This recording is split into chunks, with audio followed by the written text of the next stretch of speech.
You're watching WHO TV 13 Des Moines. And now, a special late edition of Newscenter 13.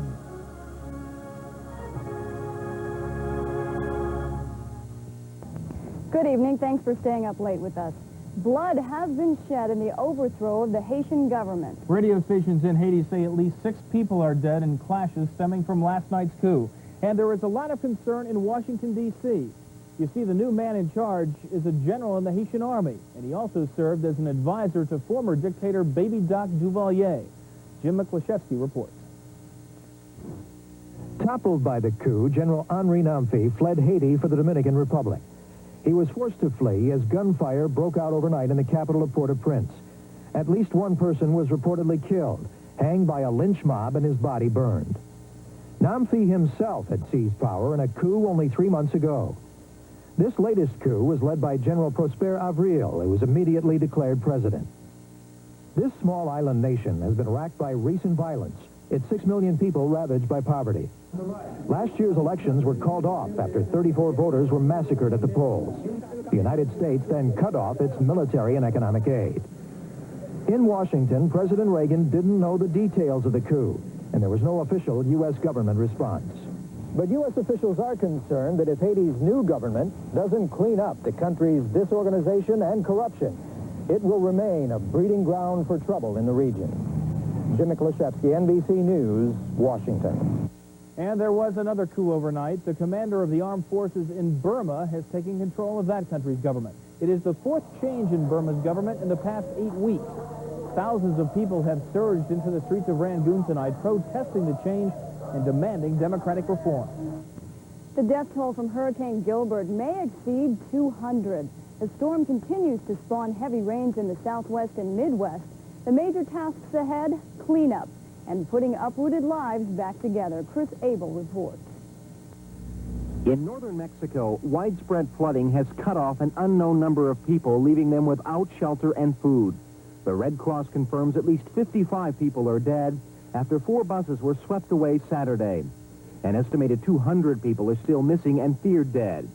Relief supplies are being flown in from the United States. Supplies include food and bottled water. I'm going to be paying mid-cent chef a little bit over 7,000 a minute. North into San Antonio, Texas, tornado victims are trying to piece their lives and homes back together. Insurance agents are working around the clock. At least 16 tornadoes roared through San Antonio, uprooting trees and leveling commercial buildings and homes. 2 people died. City crews helped clear yards and parking lots of tons of debris. 2 of San Antonio's major hospitals scrambled Sunday to fix a crippled air conditioning system. A tornado destroyed 3 of 4 cooling towers. It forced the early release of 65 patients from the Audie Murphy VA hospital. Nearby at Kelly Air Force Base, the damage estimate is up to more than $5 million. A tornado sawed through 9 warehouses and 2 storage buildings. In the wake of the storm, several cities were hit with a rash of burglaries and evacuated homes and businesses. Police have arrested more than 36 people and increased patrols to stop the spread of looting. Overall, the Texas cities of San Antonio, Brownsville, and Del Rio were busy Sunday remembering the biggest storm to strike there in years. With many rivers still swollen, health officials are trying to guard against mosquito problems. Still, with the harsh weather gone from these areas, some tornado victims had a chance to chuckle about it all. Some no longer had the hassle of selling their homes in a very tough Texas real estate market. Chris Abel, CNN, San Antonio, Texas. Hundreds of American tourists who were vacationing in CANCUN when Gilbert hit are just arriving home. 2 of those tourists are honeymooners from West Des Moines. It was a honeymoon Dave and Pam Nyberg will never forget. They were in CANCUN just as Gilbert hit full force. The Nybergs have some amazing before and after pictures looking out their hotel window. Their honeymoon started out nice and sunny, but then turned into what they call honeymoon hell. The sink. It really started hitting about midnight, and by 5 a.m. the room was so loud and the glass was moving so much that we did move to the hallway, and it turns out that's where we were supposed to have been all night. But there were screams, there were a lot of glass breaking. As far as we know, there were no injuries. Saw one person with a cut. The Nybirds say they were lucky to get home as soon as they did. The airport in Cancun was packed with people who had been stuck there for days waiting for flights. Another wildfire is burning out of control in California tonight. More than 7,000 acres have been destroyed near Vacaville, a town about 50 miles north of San Francisco. 4 homes have been destroyed there. Several others are in danger of being engulfed. No injuries have been reported so far, but 65 people have been evacuated. Down the coast in Los Angeles, police are at it again, rounding up gang members. More than 700 people have been arrested after police swept through gang hangouts. While the arrests were going on, police say there were 2 more gang killings. A lot of gang activity has been going on near the University of Southern California campus, and students there say they're scared. Another offer tonight from kidnappers holding American hostages in Lebanon. In a handwritten statement, the Islamic Jihad said it will free the Americans if Washington declares its support for the Palestinian uprising in the Israeli-occupied territories. The offer is similar to one made last week. It was rejected by Secretary of State George Shultz. Coming up next, a walking tour of Des Moines history. And we'll meet a DeWitt family who has a special interest in the next launch of the space shuttle. Stay with us.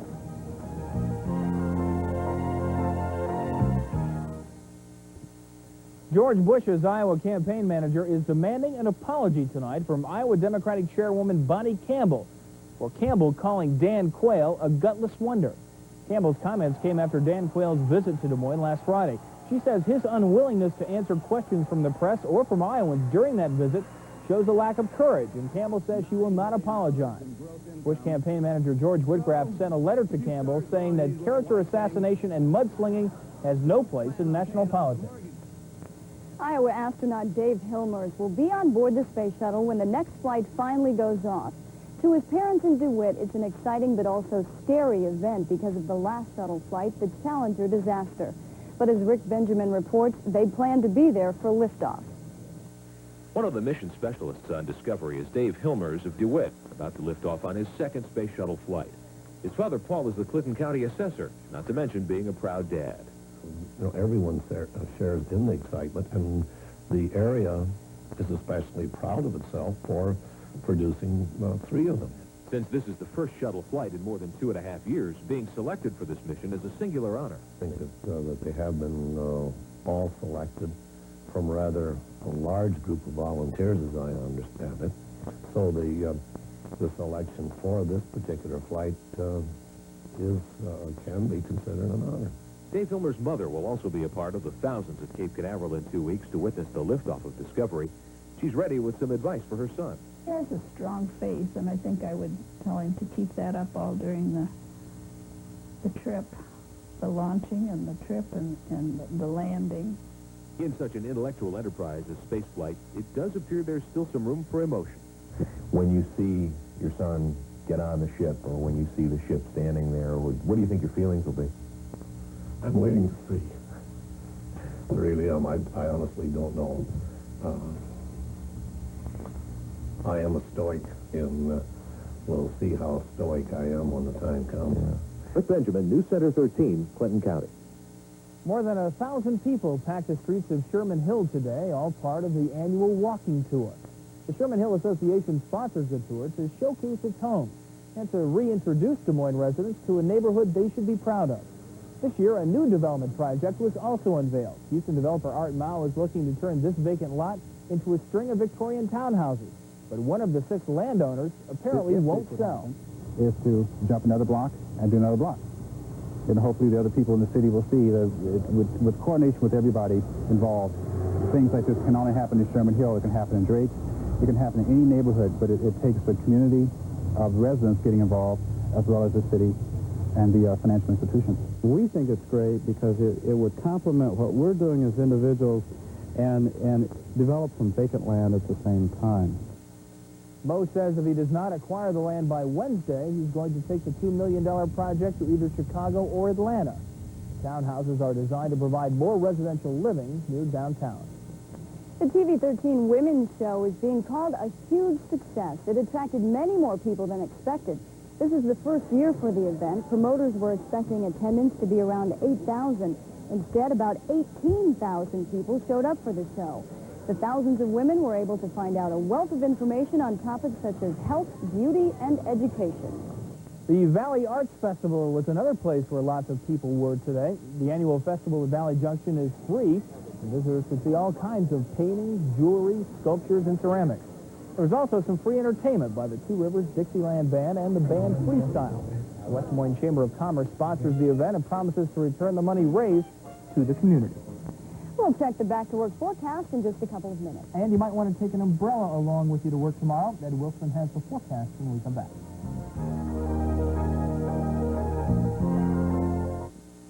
In addition to an umbrella tomorrow morning, make sure you close the windows tonight and maybe wear a pair of earmuffs to bed. It's going to get loud here pretty quick. A couple thunder boomers out there, as we technically call them on the weather, I guess. Technically.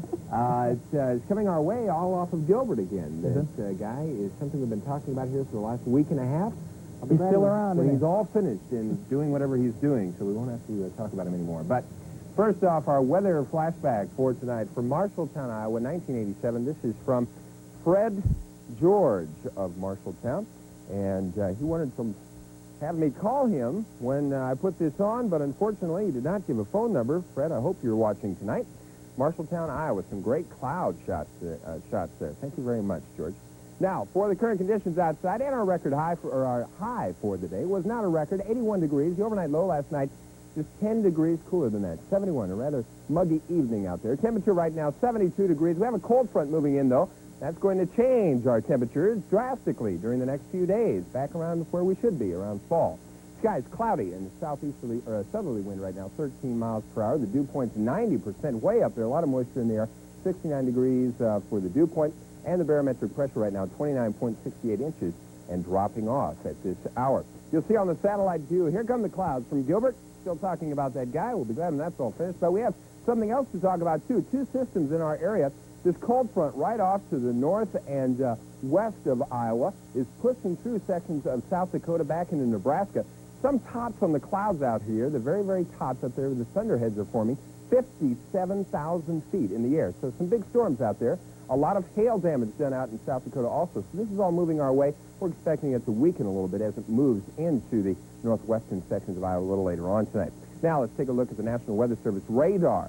You'll see the shower and thunderstorm activity just to the south and east of us, also off to the south and west. It's all pushing to the north. It looks like this system is by itself at this time, nothing below it, so it should peter out in the next few hours, and then we'll wait for that other cold front to move in. On the Doppler storm scan, there's the showers a little better defined, a little more defined out to the eastern section of Iowa, right out of eastern Des Moines, right around Newton. Grinnell also picking up some showers there. Down to the south, out of Bedford, they're picking up some heavy thunderstorms, pushing right up to the north there, and that should reach our area right around midnight, so don't look for anything until tomorrow morning.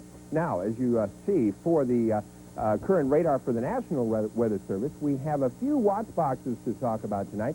This one out here for sections of eastern South Dakota back into Nebraska, also western Minnesota, in effect until midnight tonight. Showers and thunderstorms, a possibility throughout this area. And then we'll be moving our way, and it will probably burn itself out for the most part before it reaches us, so no big tornadoes or thunderstorms to talk about. Showers also to the south and east of us off of Gilbert, and south and west all the way back up into the Great Lakes. That'll be pushing to the north and east at about 30 miles per hour. Behind this cold front, cool air moving in. Fort Collins, Colorado, tonight picked up a wind speed of 93 miles per hour. This high pressure out here, very, very strong, pushing in the wind. Also cooler conditions. There's some 16 degrees for sections of Nevada tonight in the Four Corners states. Also very, very chilly for this time of the year. And some snow to talk about up in sections of Wyoming and Montana. Incredible. It's just a sign of things to come, I guess. Showers and thunderstorms for tonight. A good chance of that moving in a little later on. The low will be 65 degrees. Southerly wind, rather gusty, 10 to 20 miles per hour. For tomorrow, cooler conditions. A rainy morning. Give your umbrella a workout as you move into the work week. And a high of 73 degrees. Northeasterly winds at 15 to 20 miles per hour. And then for the 5-day outlook, Monday, Tuesday, Wednesday, Thursday, and into the end of the week already. It's hard to believe we're talking about the end of the week. Shower and thunderstorm activity, a possibility again on Tuesday, or rather on Wednesday, out of Monday also. And then Tuesday and Thursday and Friday, it looks like partly sunny conditions. So back to fall for the next few days, for the next week anyway. We'll be back around the mid-70s where we should be this time of the year. Finally, where we should be for this time of year. I haven't heard that since back in March, maybe. That's right, since last year maybe. But keep your fingers crossed. We'll try to keep it a little cooler. We'll do that. Thanks, Ed. Coming up next, some big surprises and week number 2 of the NFL season. Tony has all the highlights of all the games, plus an Olympic wrap-up right after this. Still no decision yet for boxer Anthony Hambrick. Supposed to have a decision in a couple hours. I mean, can you imagine missing out on a gold medal just because You read the schedule. What a bungle. You can't get on a bus. That's unbelievable. Well, hi once again, everybody. A busy Monday. That's right, Monday at the Summer Olympics in Seoul. Greg Louganis started his bid for more gold. And U.S. women's basketball and men's volleyball teams picked up victories. And just plain bad luck for the U.S. boxing tonight on our Olympic wrap-up report. Louganis, the leader in the 3-meter springboard diving compulsories, and with dives like this, he's the sure favorite for another gold. U.S. women's basketball team also hoping for gold, rallied past Czechoslovakia 87-81. U.S. women trailed at halftime before taking control in the second half. U.S. men's volleyball team took another step towards possible gold, beating Holland 3 out of 4 games. U.S. medal hopes in boxing were jolted when favorite Kelsey Banks at 125 pounds was knocked out, and Anthony Hambrick disqualified for showing up late to a bout. U.S. is appealing. And the United States finally cracked the gold medal barrier tonight when Janet Evans swam to victory here in the 400 individual medley, setting a new American record. NFC Central Division rivals, the Bears and the Vikings, squared off today at Soldier Field to headline NFL action today. Let's pick it up. Quarterback Jim McMahon nervously biting his nails before this one. Vikings cruise in the first quarter. Tommy Kramer, the starter, hits Anthony Carter. 41-yard touchdown strike here. But the Bears bounce back. McMahon goes to Ron Morris with the 11-yard touchdown pass play here. McMahon was sacked hard on the play. He had to leave the game with a bruised knee. The Vikings get a real Christmas present in this one. Dennis McKinnon here muffs the punt. Chris Martin simply goes in, picks it up, falls on it in the end zone. Minnesota goes on to rip Chicago. The final, Vikings 31, the Bears 7. At Arrowhead, the Chiefs were on the warpath against the Broncos. Steve DeBerg, the new starter quarterback, teams with Carlos Carson, 6-yard TD strike. The Broncos gallop back to tie it at 10. Tony Dorsett with the 8-yard run here for the score. But DeBerg had a big passing day. Comes back to hit Paul Palmer here. 14-yard touchdown strike, putting KC in front for keeps. The final, the Chiefs 20, the Broncos 13. At Detroit, Chuck Long and the Lions against the marching Saints. Long out the shotgun early, finds Carl Bland, who makes the TD grab in the end zone here. The New Orleans counters. Bobby Hebert goes to Lonzel Hill. 29-yard touchdown pass play for New Orleans. Lions roar back. Long finding Bland again. 11-yard TD strike. Great pass here from Chuck.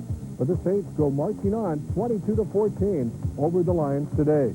The Oilers and Jets collided in New York. The Jets fly early. Kenny O'Brien with a long bomb downfield to Wesley Walker, who takes it in for the score. The Jets up with a big 21-3 lead. The Jets would go on and blow this one wide open. O'Brien to Walker again for the score as the Jets go on to pound the Oilers 45-3. And the rest of the NFL was Buffalo over New England 16-14. Cincinnati gets by Pittsburgh 17-12. Miami squeezes Green Bay 24-17. Washington over Philadelphia 17-10.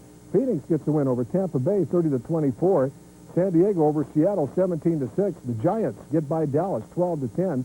The Rams beat crosstown rival the Raiders 22-17. Atlanta stunned San Francisco 34-17.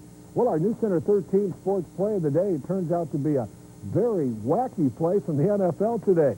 Watch Tampa Bay's Lars Tate against Phoenix. He flips and rolls over the pile, jumps up, then realizes he's not tackled. So he takes off and heads to the end zone for the touchdown here. Watch the instant replay. It shows Tate going up over the top, but none of the Cardinals touch him, and he goes on for the score. A wacky play, our Newscenter 13 sports play of the day. Well, in the major leagues, those Boston Red Sox keep rolling in the American League East. Boston goes on to down the New York Yankees 9-4, getting closer to a possible AL East crown. Baltimore shuts out Detroit 2-0. Milwaukee pounds Seattle 10-2. Chicago over Minnesota 8-5. Oakland gets by Kansas City 3-2 and 11. Toronto shuts out Cleveland 4-0. California gets by Texas 6-5. Over in the National, St. Louis gets by the Cubbies 5-4. New York over Montreal 5-3. Philadelphia gets by Pittsburgh 6-5 and 10. Atlanta edges San Diego in 10 by the same score. L.A. shuts out Cincinnati 2-0. San Francisco buries Houston 10-3. Well, those Iowa Hawkeyes, already staggering with a 1-2 record after their first 3 games, are now facing an injury crisis. Coach Hayden Price's injuries have completely decimated the offensive line. Center Bill Anderson, tackle Mike Miller, and guard Greg Fetters all have been hurt. The Hawkeyes earlier in the season lost tackle Jim Poynton.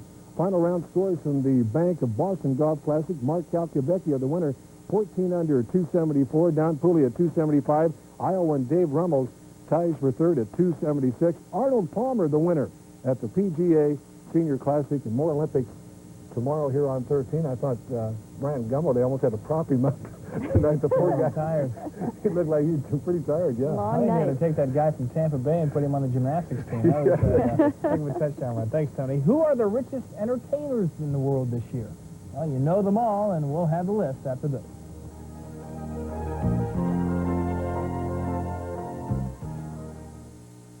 One more quick check on what you may find when you wake up tomorrow. A little bit on the dismal side. It's going to be cloudy, a good chance of showers all the way through the morning hours, but then breaking up in the afternoon. Okay, good. A new celebrity tops the list tonight of the world's wealthiest entertainers. Michael Jackson has now surpassed Bill Cosby as the richest person on Forbes magazine's list of the 40 top celebrities. Jackson is expected to make $97 million this year. Most of that comes from his recent world tour. The rest comes from an autobiography, an album, and endorsements. Cosby will only make around $92 million. Darn, that's too bad. Boy, I'd take that. Bruce Springsteen's also on that list, and Mike Tyson. 40 of them on the list. Who else? Oh, Madonna. A bunch of other ones. Not You know us. them all. Not us. Obviously not us. Thanks for staying up late with us. Have a good week ahead, and more Olympic coverage coming up on TV 13 in just a couple of minutes. Good night. Good night.